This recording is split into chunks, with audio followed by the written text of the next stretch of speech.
सत्ताधारी जातात आणि विरोधकी त्या ठिकाणी जाऊन येतात. काय नेमकी परिस्थिती वाटते मार्केटवाडीबद्दल? ते मार्केटवाडीपेक्षा इतर गावांमध्ये सुद्धा तीच परिस्थिती सुरुवात झालेली आहे की गावागावामध्ये लोक येऊन म्हणतात आहेत की आमच्या गावातलं मतदान ज्या पद्धतीने झालं त्याचं खरं चित्र किंवा खरी परिस्थिती ईव्हीएम मधनं बाहेर पडलेली नाही आणि त्याच्यामुळे त्यांचाही रोष आहे.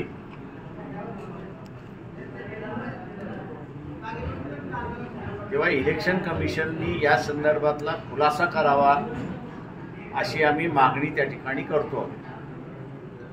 मार्केटवाडीमध्ये ज्या पद्धतीनं बॅलेट पेपरवर मतदान घ्यायची प्रक्रिया राबवली जात होती, कुठेतरी प्रशासनाकडून त्यांच्यावर दबाव आणून ही संपूर्ण प्रक्रिया बंद पाडण्यात आली. हे कायद्यानं असं होऊ शकतं? प्रशासनाला कुठलाही अधिकार नाही,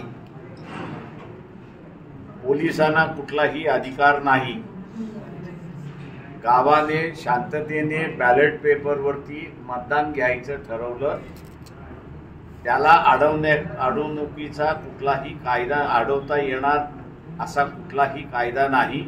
त्याच्यामुळे शासनाचं हे जे कृत्य आहे की मार्केटवाडीमध्ये असणारं इलेक्शन थांबवणं, याच्याच वरनं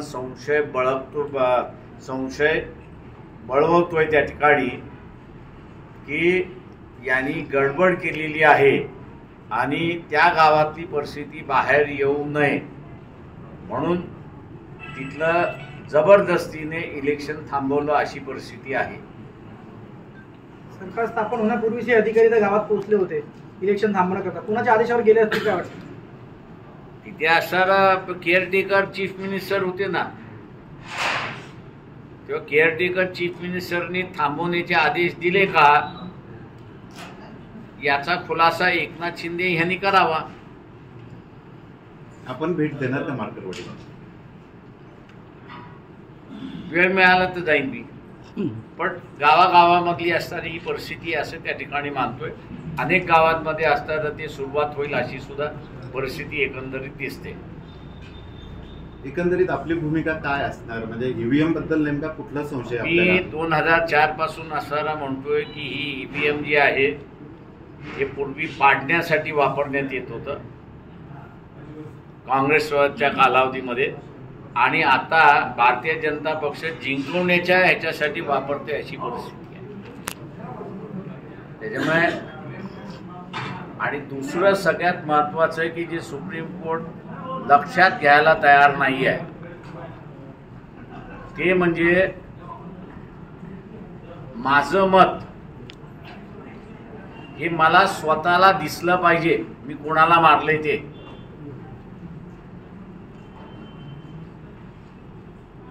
सुप्रीम कोर्टाचे जजेस हा इश्यू बघायलाच तयार नाहीये. ईव्हीएम मध्ये जे मत आहे मी फक्त बटन दाबतोय, मी त्या सिम्बॉलवरती ठप्पा मारत नाहीये. माझा ठप्पा त्या सिम्बॉलवरती पडला की नाही हे मला माझ्या डोळ्यांनी दिसलं पाहिजे. जर्मनीच्या एका सुप्रीम कोर्टाने ईव्हीएम का नको ते त्यांनी हेच म्हटलं की जो मतदार आहे त्या मतदाराला कुठला नाव कुठला सिम्बॉल याच्यावरती तो ठप्पा मारतोय हे त्याला दिसलं पाहिजे, आणि जे कुठली व्यवस्था ते दाखवत नसेल त्या व्यवस्थेमध्ये भ्रष्टाचार होऊ शकतो असा त्यांनी निवाळा दिलेला आहे. आणि म्हणून माझं मत मला त्या मशीनमध्ये खोटं आहे की खरं आहे हा इश्यू वेगळा आहे. मला माझं मत दिसलं पाहिजे, ते पेटीमध्ये मीच टाकलं पाहिजे, माझ्यासाठी दुसरं कोणी टाकता कामा नये. हे दोन मुद्दे महत्वाचे आहेत आणि म्हणून आम्ही म्हणतोय की बॅलेट पेपरवरती असताना मतदान झालं पाहिजे. देशात लवकरच वन नेशन वन इलेक्शनचा कायदा येतो, तुम्ही कसं बघताय? ज्यांना संविधानाचा सुधारणा करायचा आहे त्यांनी केलेलं हे कारवाई असं मी त्या ठिकाणी मानतोय. मी जाणीवपूर्वक हा शब्द सुताडा हा मानतोय त्या ठिकाणी. इलेक्शन 5 वर्षासाठी म्हणजे नव्या पद्धतीने डिक्टेटर आणताय हे लक्षात घ्या. हुकुमशाह 5 वर्षासाठी तुम्ही आणताय की या सरकारला हटवता येणार नाही. लोकशाहीमध्ये नोकराला हटवण्याचा अधिकार आहे आणि तो नोकर हटत नसेल तर व्हायलन्स करण्याचा सुद्धा अधिकार आहे. त्याच्यामुळे उद्या कोर्टाने लोकशाही याचा अजून अभ्यास करावा. राजेशाही कधीच संपलेली आहे. निवडून गेलेले हे राजे नाहीत, हे प्रजेचे असणारे प्रतिनिधी आहेत. किंवा प्रजा ज्यावेळेस सांगेल की इथला असणाऱ्या निवडणुका घ्या त्यावेळेस त्या झाल्या पाहिजेत. त्याच्यामुळे 1 नेशन 1 इलेक्शन हे हुकुमशाह ज्यांच्या डोक्यामध्ये बसलेला आहे त्यांची ही थिअरी आहे असं मी त्या ठिकाणी मानतोय. एकीकडे संविधान खतरे में असं म्हटलं जातं, भाजप त्याला डिनाय करतंय, परंतु हे असे दररोज एक कायदे दुर्दैव असं आहे. मी असं म्हणेन की काँग्रेस पक्ष स्वतः खतऱ्यामध्ये आलेला आहे अशी परिस्थिती आहे. त्याच्यामुळे असणारं नवीन नेतृत्व जे येते त्याला असणारा वाट मोकळी करून दिली पाहिजे असं मी त्या ठिकाणी मानतोय. राज्यात महायुतीला जे बहुमत मिळालं याला पाशवी बहुमत म्हटलं जातं. तुम्ही कसं बघता या बहुमताला? ईव्हीएमचं बहुमत आहे. हे ज्या मतदारसंघात मी बसलोय शेगाव, डॉक्टर पाटील हे उमेदवार होते. लोकशाहीमध्ये नोकराला हटवण्याचा अधिकार आहे आणि तो नोकर हटत नसेल तर व्हायलन्स करण्याचा सुद्धा अधिकार आहे. त्याच्यामुळे उद्या कोर्टाने लोकशाही याचा अजून अभ्यास करावा. राजेशाही कधीच संपलेली आहे. निवडून गेलेले हे राजे नाहीत, हे प्रजेचे असणारे प्रतिनिधी आहेत.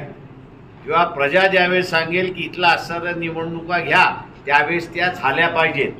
त्याच्यामुळे 1 नेशन 1 इलेक्शन हे हुकुमशाह ज्यांच्या डोक्यामध्ये बसलेला आहे त्यांची ही थिअरी आहे असं मी त्या ठिकाणी मानतोय. एकीकडे संविधान खतरे में असं म्हटलं जातं, भाजप त्याला डिनाय करतंय, परंतु हे असे दररोज एक कायदे दुर्दैव असं आहे. मी असं म्हणेन की काँग्रेस पक्ष स्वतः खतऱ्यामध्ये आलेला आहे अशी परिस्थिती आहे. त्याच्यामुळे असणारं नवीन नेतृत्व जे येते त्याला असणारा वाट मोकळी करून दिली पाहिजे असं मी त्या ठिकाणी मानतोय. राज्यात महायुतीला जे बहुमत मिळालं याला पाशवी बहुमत म्हटलं जातं. तुम्ही कसं बघता या बहुमताला? ईव्हीएमचं बहुमत आहे. हे ज्या मतदारसंघात मी बसलोय शेगाव, डॉक्टर पाटील हे उमेदवार होते. मागच्या 3 निवडणुका आम्ही असणाऱ्या या मतदारसंघात लढलोय आणि तिन्ही वेळेस आम्ही 3-3, 4-4 हजार मतांनी या ठिकाणी पाठीमागे राहिलेलो आहे. आणि आज असणारं असं दिसतंय की आम्ही 20,000 सुद्धा मतं घेऊ शकत नाही अशी परिस्थिती.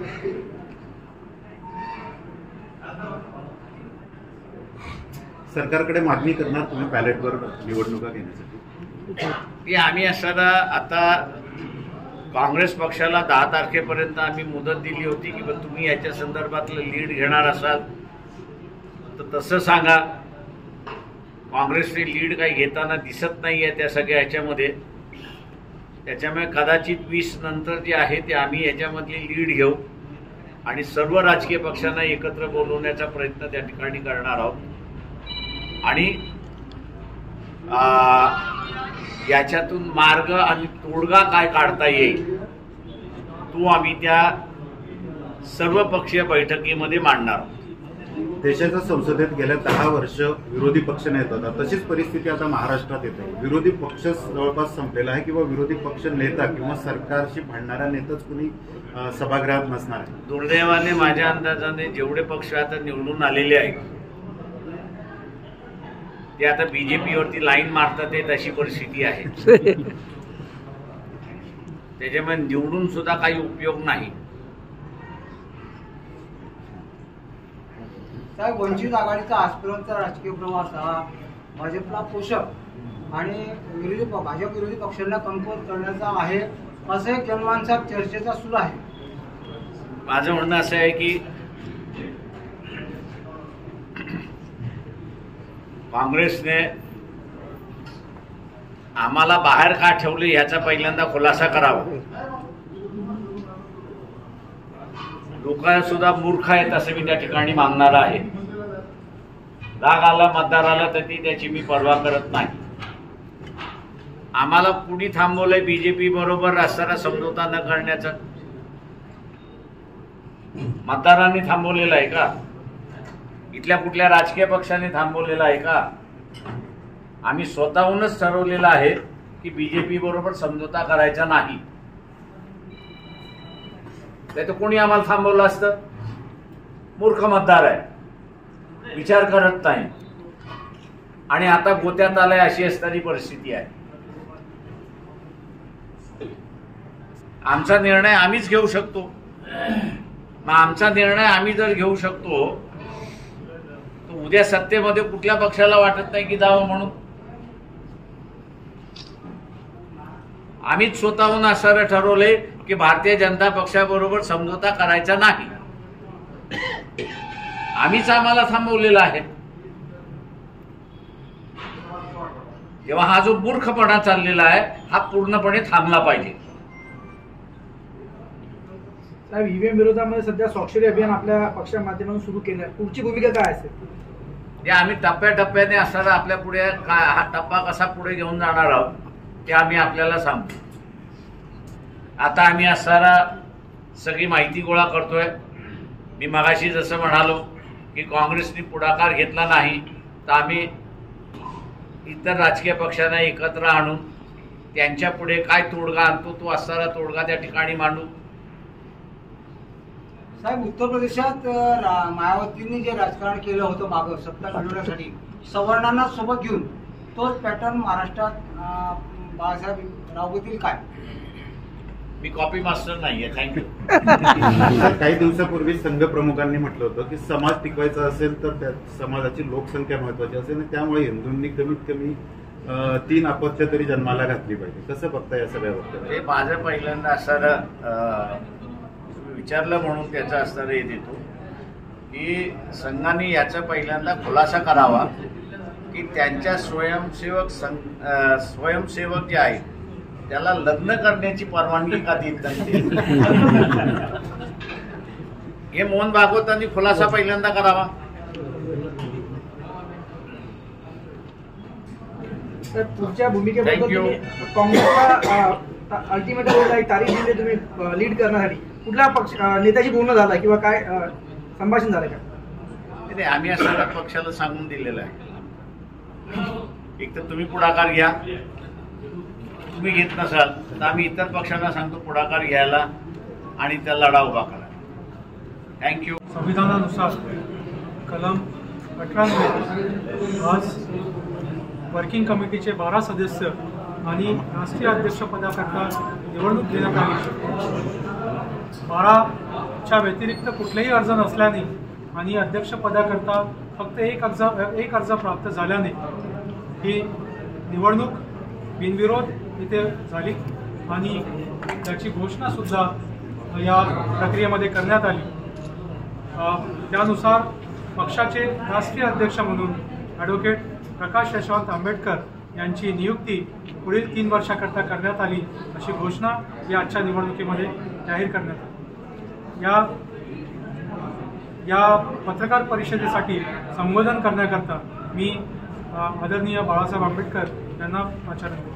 सर, इतर 12 कार्यकारिणी सदस्यांबद्दल त्यांची नावं जे इतर 12 सदस्य वर्किंग कमिटीमध्ये निवड झाली आहे त्यांची नावं खालीलप्रमाणे आहेत. दिशा पिंकी शेख, डॉक्टर अरुण सावंत, श्री महेश भारतीय, डॉक्टर नितीन ढेपे, श्री किसन चव्हाण, श्री राहुल गायकवाड, अरुंधती शिरसाट, डॉक्टर क्रांती सावंत, सौ सविता मुंडे, ॲडव्होकेट सुजाता वालदेकर, श्री अशोक सोनोने आणि श्री नतीकुद्दीन खतीब हे असे 12 सदस्य म्हणून वर्किंग कमिटीमध्ये त्यांची निवड करण्यात आली आहे. यासोबतच 11 आणखी वर्किंग कमिटीचे सदस्य असतात, ते राष्ट्रीय अध्यक्ष स्वतः त्यांची नेमणूक करतात. असं 23 लोकांची वर्किंग कमिटी पक्षाची वर्किंग कमिटी असते, जी सर्वोच्च कमिटी पक्षाची असते.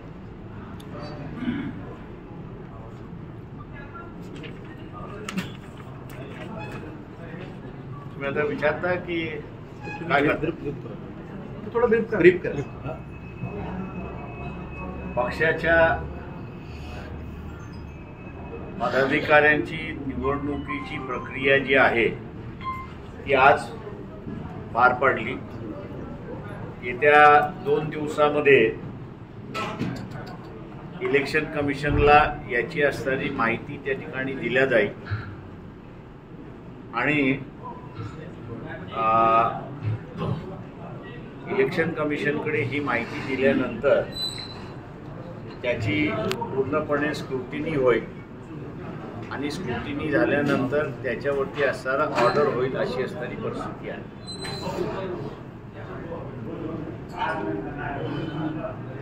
ईव्हीएमच्या संदर्भात लोकसभेमध्ये गडबड झाली नाही आणि विधानसभेमध्ये गडबड झाली असा आता सत्ताधारी पक्ष कांगावा करतोय अशी परिस्थिती आहे. ईव्हीएमच्या विरोधातलं आम्ही असणारं आंदोलन त्या ठिकाणी सुरुवात केलंय.